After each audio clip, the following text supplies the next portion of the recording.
ಪ್ರತಿ ವರ್ಷದಂತೆ ಈ ವರ್ಷವೂ ಪುರಿ ಜಗನ್ನಾಥ ರಥಯಾತ್ರೆಗೆ ಅದ್ದೂರಿಯಾಗಿ ಚಾಲನೆ ಸಿಕ್ಕಿದ್ದು 9 ದಿನಗಳವರೆಗೆ ಈ ಯಾತ್ರೆ ನಡೆಯುತ್ತಿದೆ.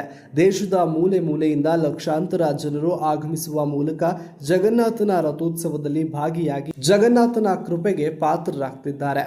ಭಗವಾನ್ ಜಗನ್ನಾಥ, ಭಗವಾನ್ ಬಲಭದ್ರ ಮತ್ತು ದೇವಿ ಸುಭದ್ರೆಯ ವಿದ್ಯುಕ್ತವಾದ ಪಹಂಡಿ ಆಚರಣೆ ನಡೀತಾ ಇದ್ದು, ಜಗನ್ನಾಥನ ಈ ವಾರ್ಷಿಕ ರಥಯಾತ್ರೆಗೆ ಅಪಾರ ಜನಸ್ತೋಮವೇ ನೆರೆದಿದೆ. ಇಂದು ಜಾತ್ರೆಯ ಜನಸಂದಣಿಯ ನಡುವೆ ಆಂಬ್ಯುಲೆನ್ಸ್ ಒಂದು ಬಂದಿದ್ದು, ಆರ್ಎಸ್ಎಸ್ ಸ್ವಯಂ ಸೇವಕರು ಆ ಜನಸ್ತೋಮದ ನಡುವೆಯೇ ಮಾನವ ಸರಪಳಿಯನ್ನ ನಿರ್ಮಿಸಿ ಆಂಬ್ಯುಲೆನ್ಸ್ ಸುಗಮವಾಗಿ ಸಾಗಲು ದಾರಿ ಮಾಡಿಕೊಟ್ಟಿದ್ದಾರೆ.